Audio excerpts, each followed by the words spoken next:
All right, so we've got a couple slides just to finish up in 6.4, and then we'll look at 6.5, part 1. So the last one that I think I said we had left off with and we would do today is finding the period, asymptotes, and then a sketch on the calculator of cosecant 3x. Let's start with the period. What's the formula to find the period of a cosecant graph? Yeah?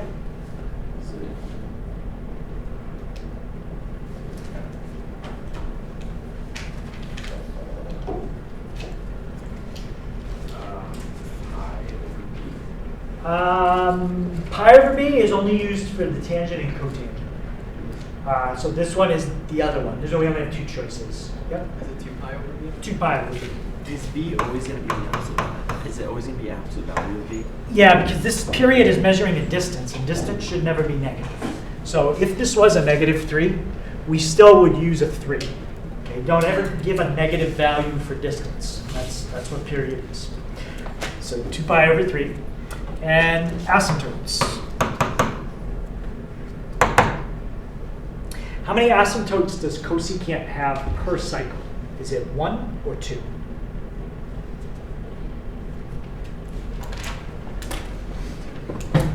How many? Is that 2? 2. Yep, there are 2. And what I need now is the first 2 asymptotes that you hit in the graph that are negative. What are the first 2 that we hit for cosecant?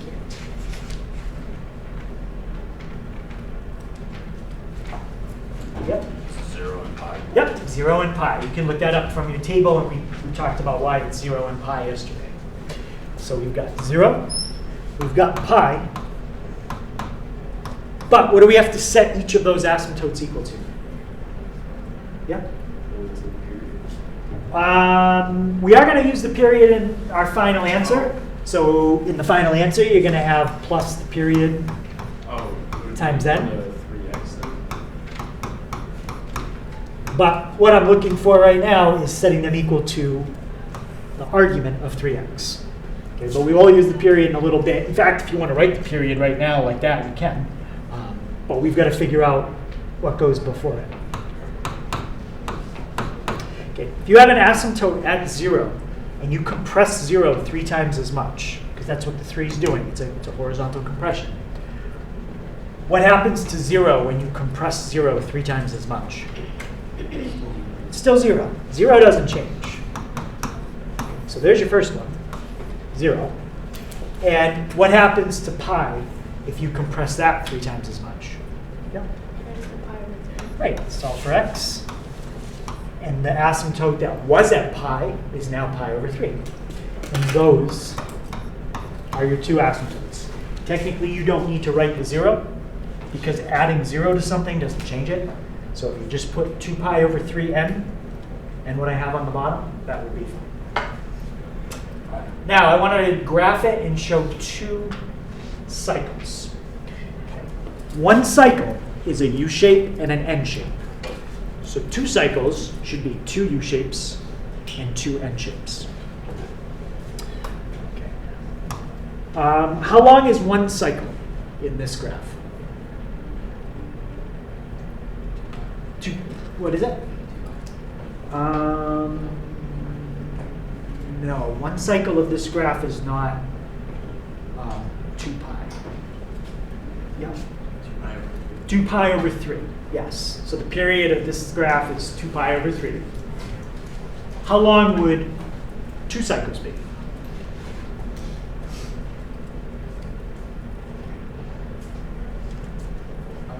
Four pi over 3. And the easiest way to get a window that's 4 pi over 3 units wide, it just goes 0 to 4 pi over 3.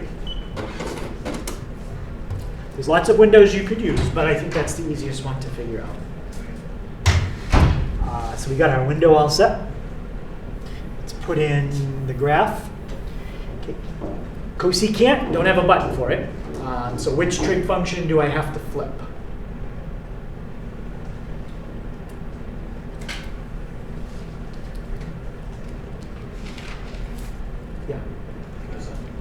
The cosine, if I flip that, gives me the secant. Yep, sine. So we're going to flip the sine under y equals.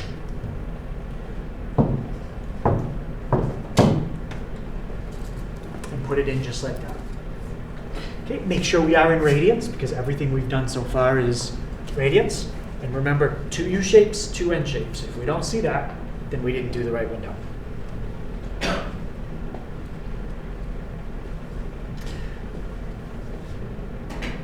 Okay, so based on what we're seeing, did we graph 2 cycles? What do you think, Horace? Don't we need 2 U shapes and then 2 like different shapes? I don't think we did. That's not 2 cycles? It is 2 cycles. Okay. Because originally you said something about how there'd be 2 U shapes and then 2 different shapes. 2 So- N shapes. Yeah. Like an N, yeah. Yeah. So it's not a cycle, or not 2 full cycles. It's not 2 full cycles. Are there 2 of the U shapes? Yeah. Are there 2 of the N shapes? Like lowercase n? Yeah. Yeah. So we have 2 of each shape, which means it fits the conditions I said to be 2 cycles. So that's fine. That is 2 cycles. And the way we did it, we didn't cut anything off. We could have, sometimes we draw a cycle and we cut off half of it on the left and then it appears on the right. But this time that's perfect. So that's the window I would use. That's 0 and that x max was 4 pi over 3. Y min and max don't matter as much because the graph is going to go up and down forever. But is the range all real numbers? No. Secant and cosecants always have a gap in the middle. And if you had to figure that gap out, how would you use the calculator to figure it out?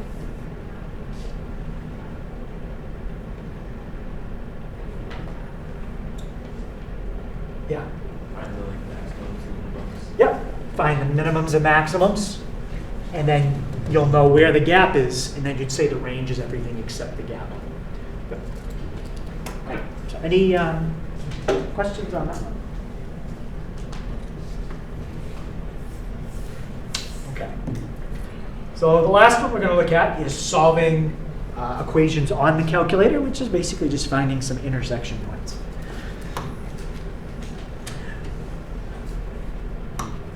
So let's just say I have like a tangent function, something like that. You know, it repeats regularly. And then I draw in a horizontal line. How many times is a horizontal line going to hit the graph of a tangent? Yeah? 4 times? Okay, then once. First, like, I mean, so if you're gonna get a straight line to go through all of them.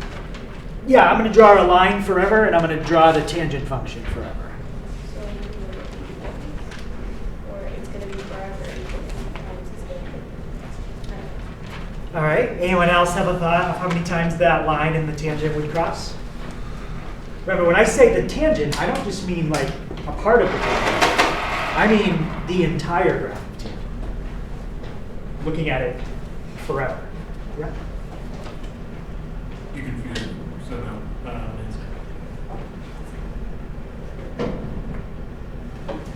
So if you graph tangent and a horizontal line, how many times will they cross? Yeah. So you're saying it has to cross any point of the tangent line? Yeah, you put a horizontal line anywhere you want. Okay, so infinite?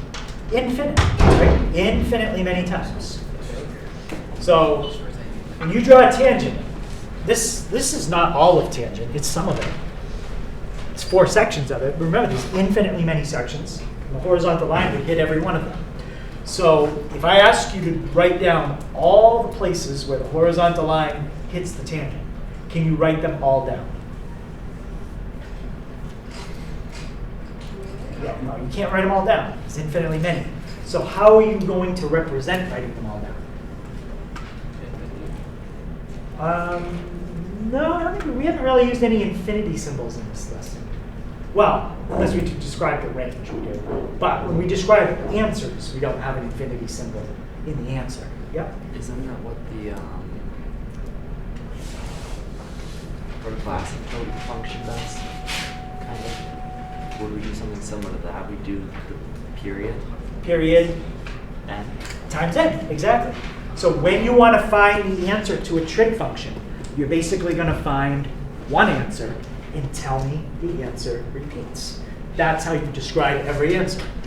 So you not only have to tell me that it repeats, you have to tell me how often it repeats. And in general, how often does something repeat in a trig function? It repeats every cycle, whatever a cycle is. Cycle could be pi, could be 2 pi, okay, whatever it is. So if you can find a single solution to a trig equation, then you have infinitely many. So suppose you use the calculator, you do second calc intersect, you find one of those solutions. You're going to have to write that solution down and then put plus the period times n. Because we're doing this on the calculator, most of the time this is going to be a decimal. If it's a decimal, we'll probably round to two places. Unless the directions tell you to do something different.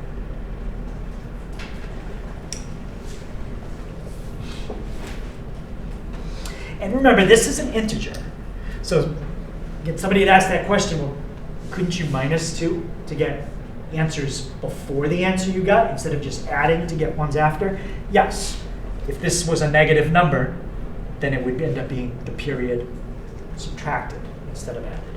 So yes. Okay. So the goal, find all answers in one cycle and then put plus the period times n. So let me actually write that down.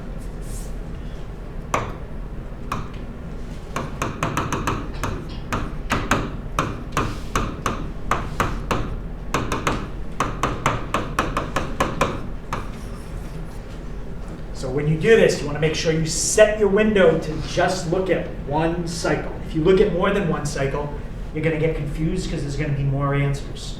We don't care about the other ones. Just find them in one cycle and then put period times n on the end of each one of them. And then you've described them for every cycle.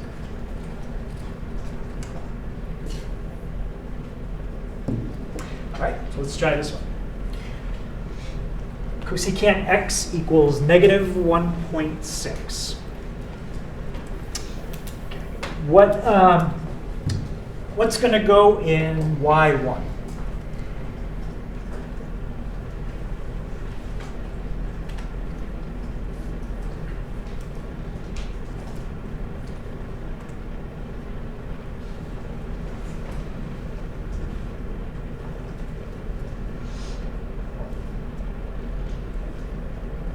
Yeah. Would it be like secant x in the first one, and then so whatever that, like, isn't it 1 over sine or something like that? So it's cosecant x, Yeah. which is 1 over sine. So 1 over sine x, So 1 over sine x, okay? and then in the next line you put negative 1.6. Like negative 1.6. Now you have to make sure to set your window to one cycle. So what would be the length of one cycle in cosecant x? Yeah. 4 pi. How did you get 4 pi? One period would be like 2 pi. It's 2 periods or so. No, one period is one cycle. Oh, Period and cycle are synonyms, for the most part. Yeah, the period would be 2 pi because it's the standard period. There's no change being made to it. It's 2 pi. What could I set for a window to make sure that it's 2 pi units wide?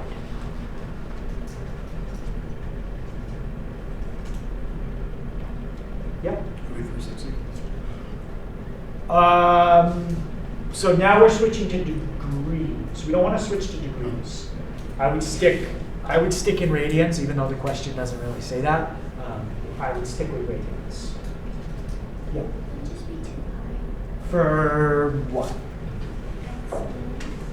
You want to set the x min to 2 pi? What would it be the x I would do the x max to 2 pi. And what about the x min? Yeah, leave it at 0. So now you've set a window from 0 to 2 pi, and the distance of that is 2 pi.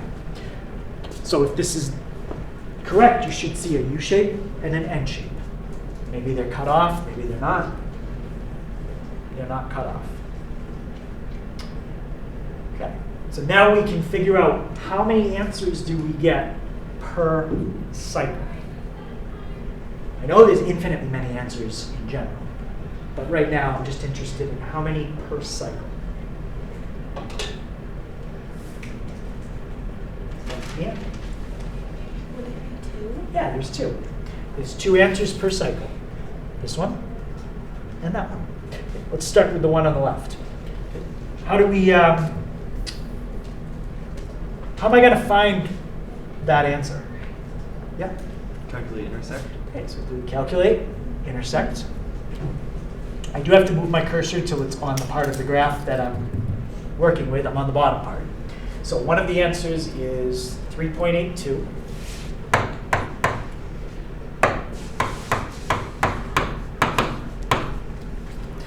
And the other answer, do the same thing again. Just move your cursor to the right a little bit. 5.61.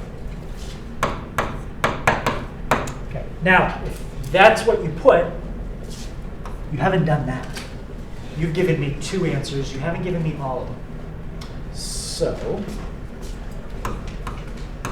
what do I need to put on the end of each answer to indicate that it repeats and how often it repeats?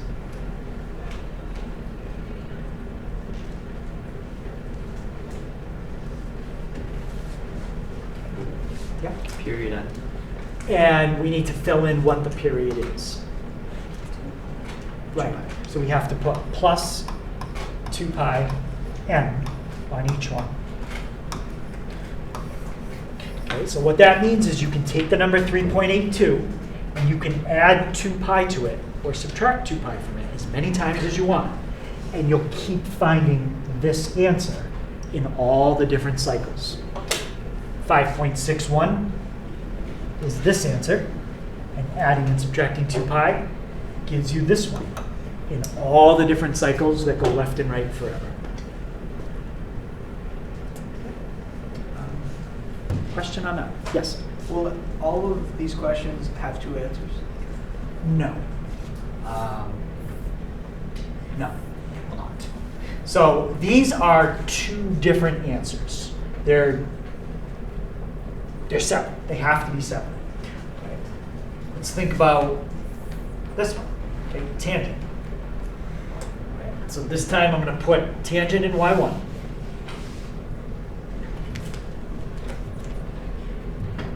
And I'm going to put, what am I going to put in y2?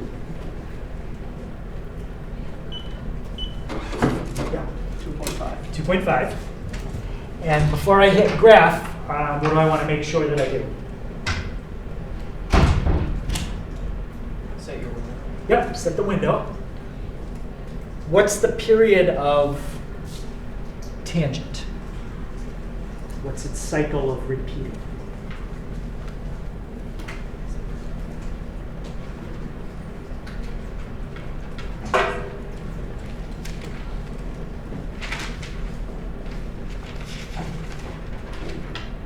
Yeah. I need to know how long that cycle is. Was it pi? Pi. So you want to make sure you set your window from 0 to pi. That's going to show you exactly 1 tangent curve. Now, we cut that curve into 2 pieces. That's okay. It still shows us the correct answer. How many answers do we get per cycle? 1. Yeah. Even if I hadn't cut that into 2 pieces, if it was all 1 piece, it still would have just hit it 1 time. Okay. This piece, I could just imagine it being right over here, like this. So we got to find that answer. Calculate the intersect. Probably should have been a little more careful where I put my cursor. Because it is broken into two pieces, you do have to take a little time and put your cursor in the right spot. 1.19.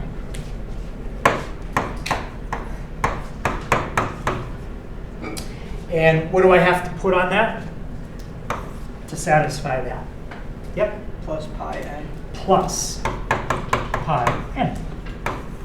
So if you take the number 1.19 and you keep adding or subtracting 3.14 from it, you will get every other answer forever. Okay. Any questions on that? Okay. So we did, this is kind of just the leftover part from yesterday. So let me, okay, so that'll be the first part of what we look at. If a question says to find all solutions, like the two I just did in class, all means you need to put plus period times n. If the question says something like find every answer between 0 and pi, then you don't. You don't have to put plus period times n if the directions specifically say just find the answers in this window. Then you set the window, find the intersect, you write those numbers down, and you're done. They don't care about anything outside the window. Okay? But it'll be worded find all answers or find answers between, and it'll tell you two numbers. Yep. These are for 6-4, right? This is still 6-4. Yep. Thank you. Same page as last night. This is 6-4. All right. So the last section we're going to look at this week is 6-5. Okay. We'll split it into two parts, and even if we don't finish all of part 1 today, it's not a huge deal. So between now and Wednesday, well, yeah, it would be nice between now and Wednesday if we finish everything. If not, we can do a little on Thursday, but I'd kind of like Thursday to be a review day. So we'll see. So what we're going to be looking at in 6-5, totally different than graphing. There's no graphing at all. There's drawing sketches, but it's not graphs. We're going to be drawing right triangles. And the goal in most of 6-5 is going to be to figure out how long the sides are in a triangle and how big the angles are. And that's it. That's pretty much the goal. So I said a right triangle. Can someone remind me, what does that mean? If a triangle is a right triangle? 90 degrees. Right. It means it has a 90-degree angle. And there's a name for the side that's across from the 90. Anybody remember that name? Hypotenuse. Hypotenuse. And there's a name for the two short sides. Yep. Legs. Those are the legs. And when we sketch a triangle, if we don't know the sides, there's certain variables we normally use. You don't have to, but it's common to use them. Anybody know the names that we use for the legs and the hypotenuse in the triangle?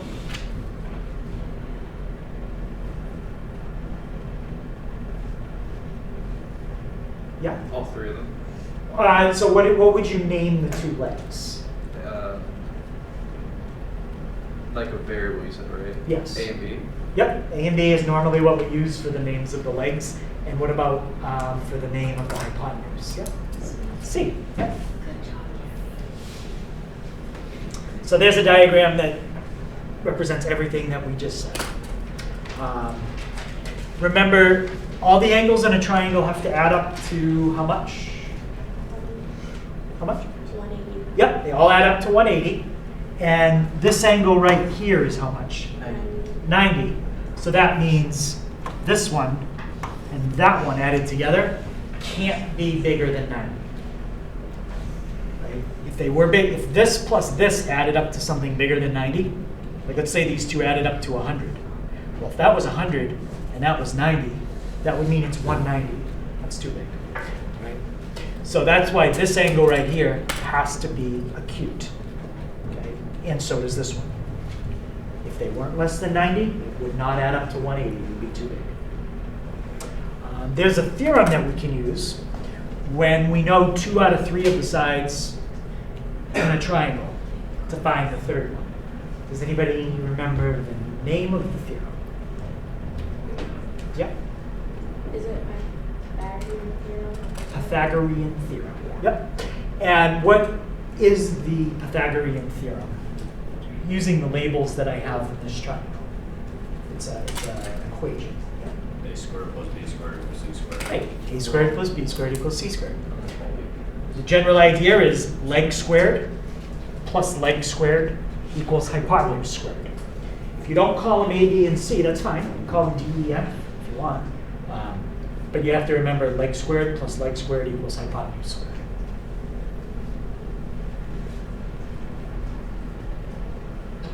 Okay, so any questions on some of the vocabulary we just did or that diagram or formula?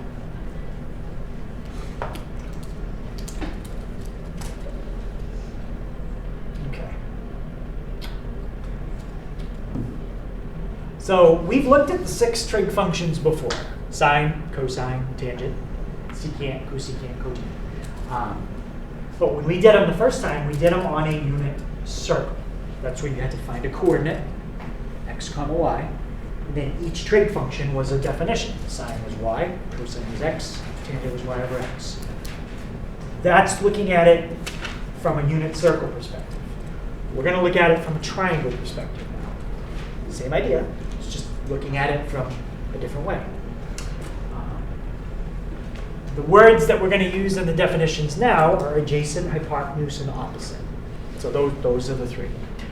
Does anybody know, using those words, the definition of sine? There's 2 of them, and they are divided.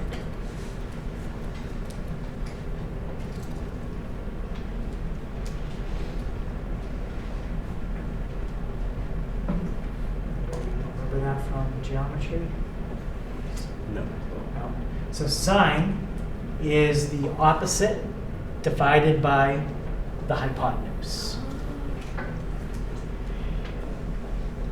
And when I say opposite over hypotenuse, I mean the length of the opposite side divided by the length of the hypotenuse. Cosine is the length of the adjacent side divided by the hypotenuse. And if you're not sure, what does opposite and adjacent mean? I'm going to tell you in a second. And does anybody know the tangent? Yep. Opposite over adjacent. Yep. Tangent is opposite over adjacent. Now, there is a word, or I guess it's more of an acronym, sometimes people use to remember the trig functions.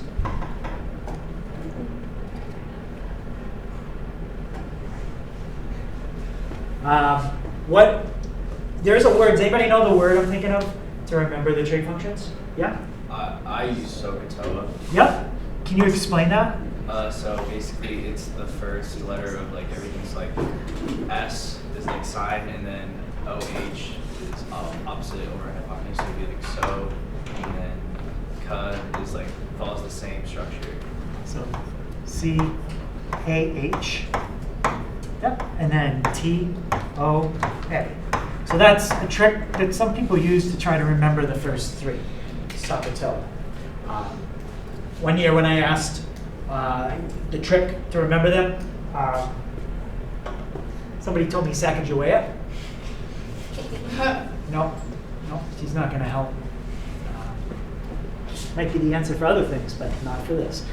So SOHCAHTOA, not Sacagawea. Sine, cosine, tangent. Now the other 3, cosecant, secant, and cotangent. What's the connection between those 3 and the other 3?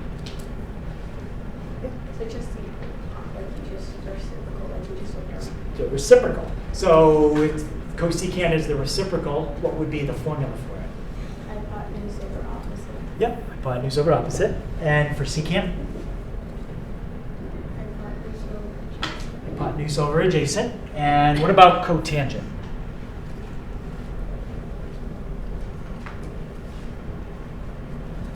Yeah, Caleb? Adjacent over opposite. Adjacent over opposite. Yep. So I think hypotenuse, everybody knows what that is. It's the side across from the 90. Opposite and adjacent, okay, they're what we call relative terms.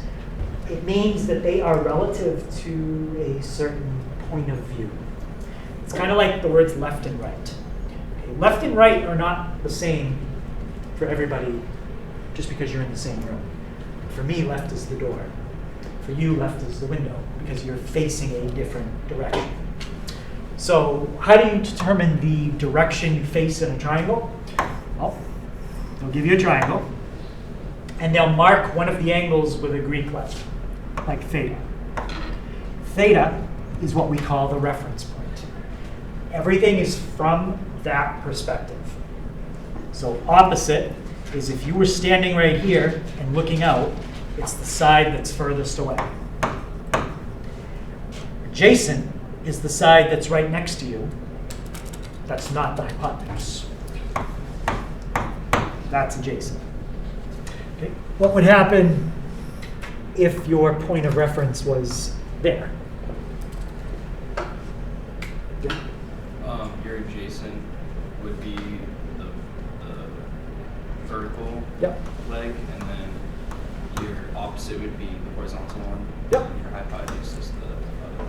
Right, the hypotenuse never changes. Going back to my analogy, I guess that would be like up. Whether you're facing the window or the wall or the door, up is the same direction in this room all of the time. It's towards the sun. But left and right are relative, and that's how opposite and adjacent are. All right, so they will always give you what they call a reference angle, or the point of reference for that problem, and you pretend like you're standing right there. Okay. Any questions on that?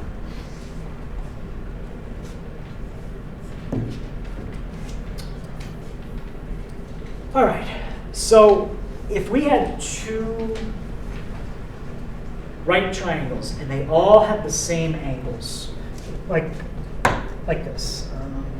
Let's take this one and make a copy of it, like that. Are those two triangles identical? Yeah.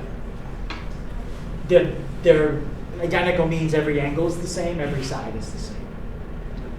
Oh, wait, not every side is the same. No, they're not identical triangles. They're not congruent, but they are something. Yep. Similar. They are similar. Okay. Similar means all the angles are the same. And if you match them up, yep, top angle is exactly the same. Angle in the lower right is the same, and the 90 is the same. At least the best I could do. Right? They're all supposed to look the same. So these two triangles are similar. I want to see what happens when we do one of these trig functions in similar triangles, like a big triangle and a small triangle. So like when we find the sine, do we think the sine is going to come out to a bigger number in a bigger triangle and a smaller number in a smaller triangle? Or will they come out the same in both? Anybody have a guess? Yeah? It's going to be smaller and the smaller triangle and bigger and the bigger triangle. So you think it'll come out smaller in the smaller and bigger in the bigger? All right. Well, let's see what happens. Here's two triangles. They are properly labeled. They are 30, 60, 90 right triangles, and the sides follow the rules for a 30, 60, 90 right triangle. Hypotenuse is double the short side. And the long side is the short side times the square root of 3. That's the rule if you want to make a 30, 60, 90. Okay, let's pick an angle. Let's use 30 as our reference point. And let's do sine. What was the definition for sine? Yep. Opposite over hypotenuse. Opposite over hypotenuse. What side is opposite the 30? Yeah. The one that has the 69, the 101. So how about in this diagram? Yeah, Yeah. that one. The one that has a 1 next to it. The one that has a 1 next to it. Opposite is 1. And what's the hypotenuse? Get it? 2. Yeah, 2. So that's the sine of 30 degrees in the small triangle. Now let's find the sine of 30 in the big triangle. What's the opposite side using, again, 30 as my reference point?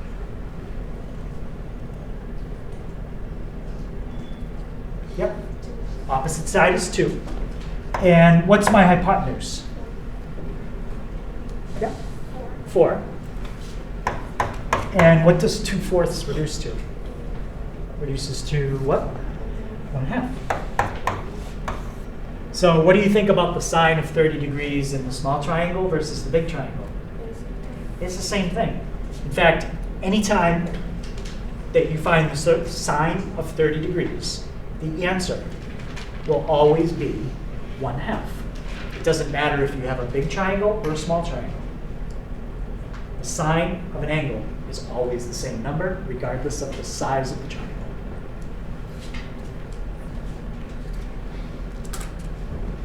If it wasn't, that would be a problem. Because then when we type sine of 30 on the calculator, like this, does that mean it could give us like an infinite number of answers? Well, yeah, if this didn't work, it would. Right? Sine of 30 could come out to anything. But we can't have that. It has to come out to the same thing every time. And this proves it.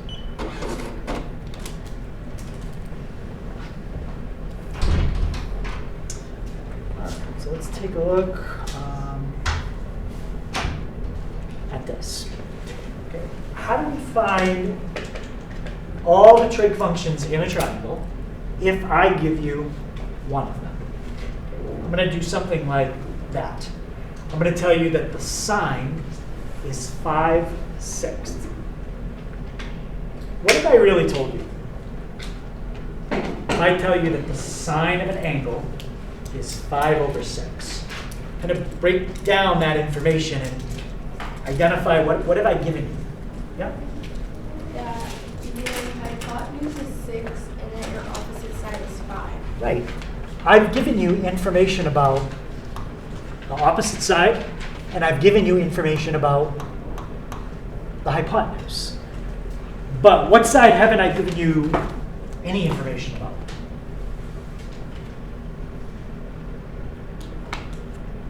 Yeah. Right. I haven't given you any information about the adjacent. But I don't need to. If I give you the opposite and I give you the hypotenuse, how could you figure out the adjacent yourself? Yep. A squared plus b squared equals c squared. And what's that? So it's 5 squared plus x equals c squared. And Or the 6 name squared, of that? sorry. I couldn't think of a name, that's why I said that. What's the name of what you just said? The Pythagorean theorem. Couldn't think Exactly. of a name.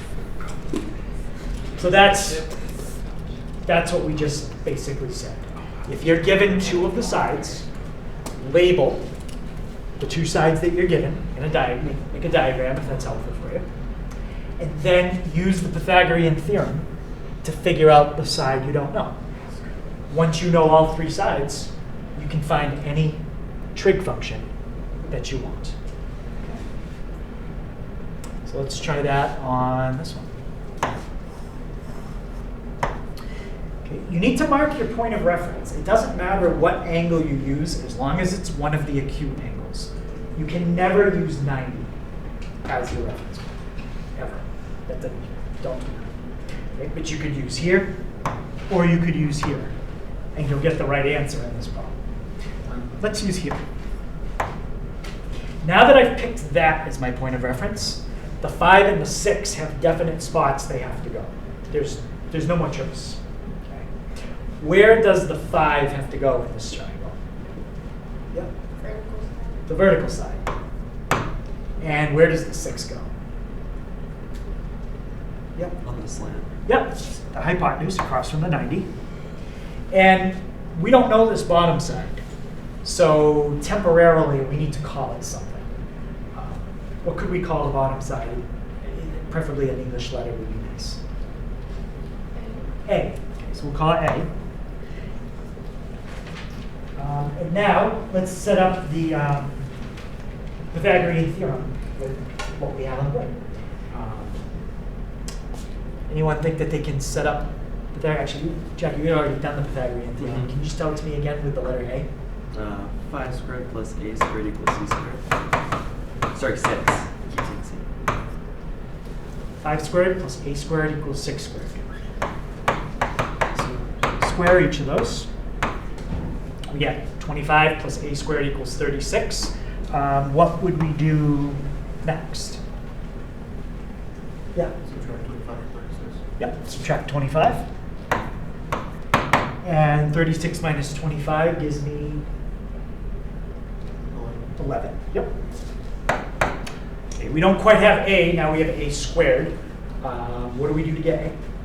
Yep. Square root of both sides. Take the square root. Don't round it. If it came out to square root of 9, then that would be different. I would take it. But I can't do this without getting a decimal, so leave it as a square root. Now you know all three sides. We can find all our trig functions.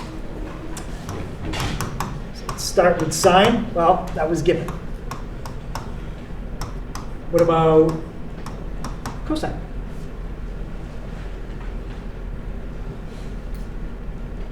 What's my cosine going to be? Square root of 11 over 6. Square root of 11 over 6. Okay, how about the tangent?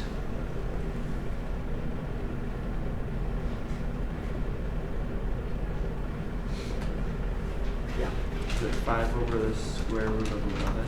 5 over the square root of 11, and what do we have to do to that? Oh, wait, no. Did I do it? No, I did right.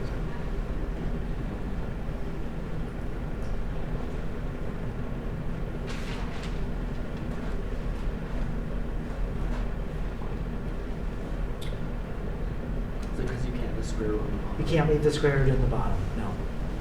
So we have to fix that. What do we get when we fix that square root in the bottom? Well, the final answer would be 5 through 11, but you have to multiply the square root of 11 on the both the numerator and the denominator. So what would the final answer be? 5 More than that. square root of 11 over 11. Yes, 5 square root of 11 over 11. Okay, next trig function, cosecant. What'd you do to get that? Multiply the top by square root of 11 and multiply the bottom by square root of 11. Got it. Sam, what's my cosecant going to be? My cosecant. Would it be 6 over 5? Yep, 6 over 5. So just flip the sign. And how about my secant? Can anyone give that one to me? But I'm looking for the final answer, all fixed. Yep. Is it 6 square root of 11 over 11? Yep. And how about the cotangent?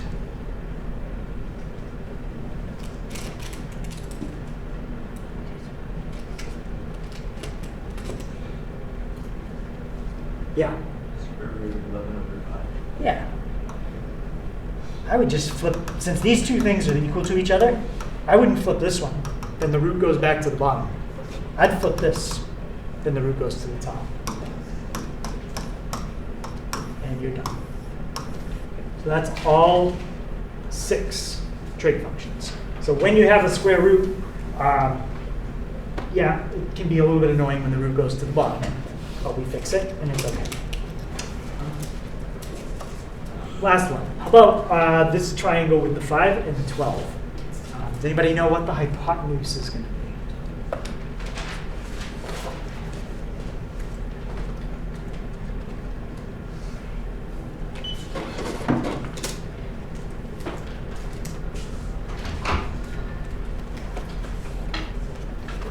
Gianna, how do I find it? So how many of the sides in the triangle do we know? 2. And what do we do when we know 2 out of 3 sides in a triangle to find the third one? Is there a theorem we can use? What's that? Pythagorean theorem. So could you tell me what the Pythagorean theorem would be, filling in what we have in this problem? 5 squared, yep.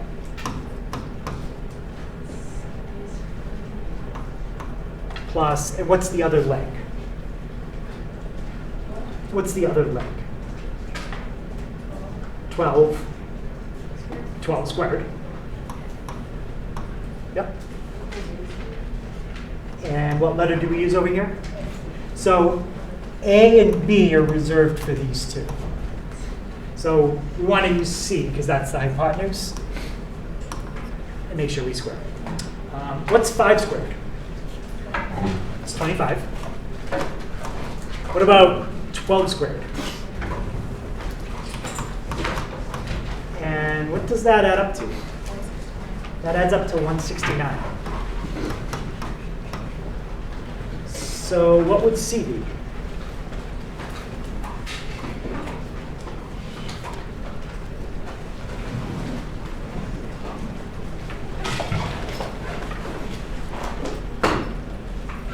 Yeah, 13. 13 times 13 is 169. So this one doesn't have any square roots in the sides. And anybody remember what you call a triangle that has integers for every side? 3, 4, 5 is another one, but 5, 12, 13 is this one. It's called a Pythagorean triple, when all the sides come out to integers. So what about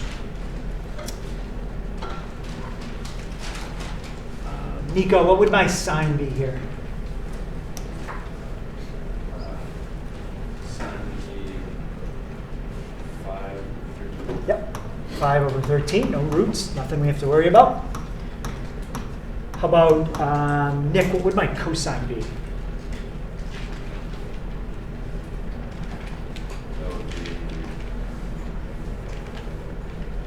That would be 5 over 13. That's my sine.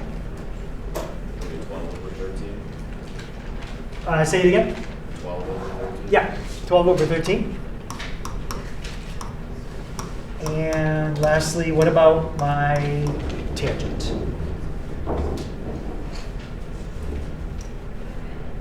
Yep, 5 over 12. 5 over 12. Yep. So that's how you find your 6 trig functions. Okay, so we'll stop with that, and then tomorrow we'll pick up with the rest.